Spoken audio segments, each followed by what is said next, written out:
এক একবার এক এক কথা বলছে। প্রধানমন্ত্রী তো 2018 সালে একই সরকার যখন ছিল তখন উনি বলেছিলেন না কোটা কোথা। এরকম মুক্তিযোদ্ধার জন্য আলাদা করে কোটা দিয়ে দিবে, যে সাধারণ মানুষ বনাম মুক্তিযোদ্ধারা দাঁড়ায় গেছে।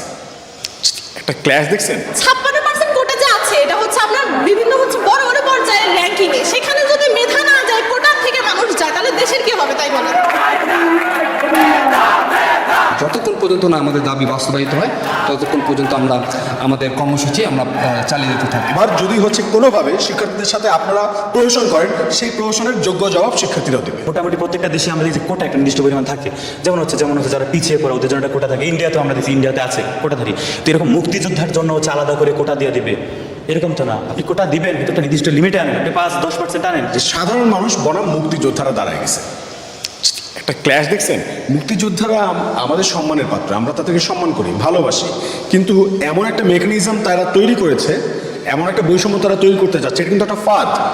যে ফাঁদে হচ্ছে কি সাধারণ মানুষ এবং মুক্তিযোদ্ধারা অলমোস্ট পড়ে গেছে, একজন একজনকে দোষারোপ করছে, দুইটা আলাদা কমিউনিটি দাঁড়ায় গেছে। কিন্তু আমাদের তো উচিত ছিল এমন যে মুক্তিযোদ্ধার যারা মুক্তিযুদ্ধ করেছে, বাংলাদেশকে স্বাধীন যারা করেছে, তাদের জীবনের সর্বস্ব ত্যাগ করে তারা বাংলাদেশকে স্বাধীন করেছে, তো তাদের সন্তান বা তারা তো বেঁচে নেই, মুক্তিযোদ্ধারা অনেকে বেঁচে নেই, তারা তো চাকরি করার বয়স নেই, তাদের সন্তানরা অধিকাংশ অবসরে চলে গেছে, এখন আছে বাকি নাতিপুতিরা। তো তাদের তো দায়িত্ব ছিল এটা, তাদের যা দাদা নানারা তারা কি প্রশ্ন এখানে থেকে যায় না, তাদের দাদা নানারা কি কোটার জন্য যুদ্ধ করেছিল কিনা? আমি একজন মুক্তিযোদ্ধার সন্তান। আমি আসলে কোটা বিরোধী আন্দোলন, যেটা কোটা বিরোধী আন্দোলনটাকে আমি সম্পূর্ণভাবে সাপোর্ট না করলেও আমি চাই যে কোটা সংস্কার হোক। শিক্ষার্থীরা চেয়েছিল কোটা সংস্কার, কেন গভর্নমেন্টের পলিসি মেকিং এর জায়গা থেকে তারা সবগুলো কোটা উঠিয়ে দিল? সংস্কারের জায়গায় আপনি কেন উঠিয়ে দিলেন? কেন আজকে সেই কৃত্রিম সংকট আবার তৈরি করা হলো? এই প্রশ্নগুলো এখন আমাদেরকে করতে হবে পলিসি মেকারদের কাছ থেকে। সবাই সম্মিলিত হবে, মুক্তিযোদ্ধার সন্তান বলেন, যারা নারী আছে, যারা পুরুষ আছে, আমরা সাধারণ শিক্ষার্থী যারা আছে, সাধারণ মানুষ যারা আছে, সবাই মিলে এখন প্রশ্ন করার সময় এসছে।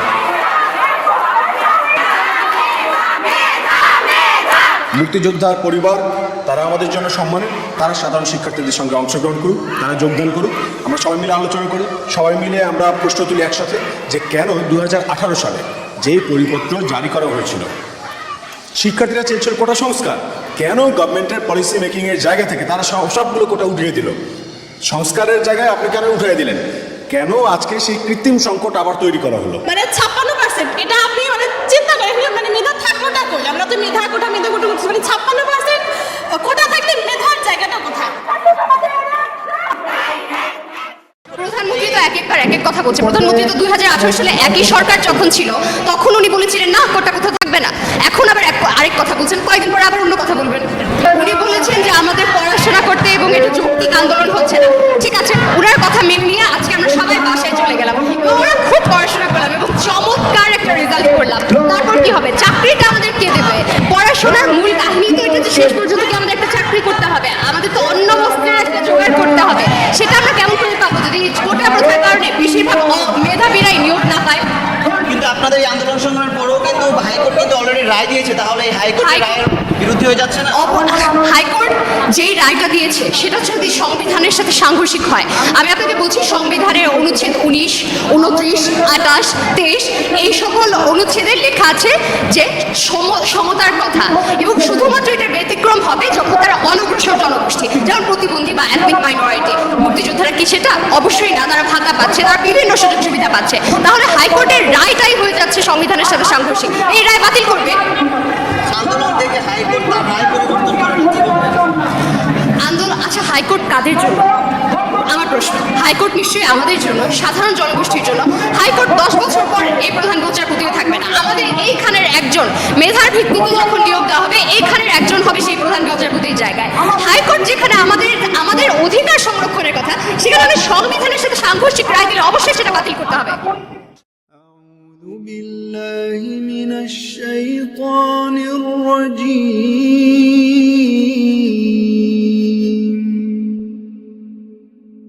بسم الله الرحمن الرحيم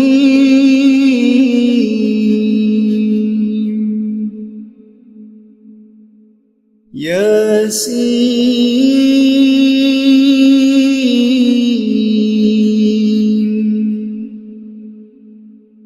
والقرآن الحكيم حكيم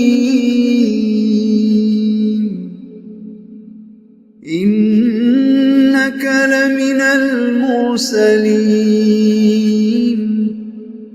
على صراط مستقيم تنزيل العزيز الرحيم لتنذر قوما ما أنذر آباؤهم فهم غافلون لقد حق القول على أكثرهم فهم لا يؤمنون إنا جعلنا في أعناقهم أغلالا فهي إلى الأذقان فهم مقمحون وجعلنا من بين أيديهم سدا ومن خلفهم سدا فأغشيناهم فهم لا يبصرون وسواء عليهم أأنذرتهم أم لم تنذرهم لا يؤمنون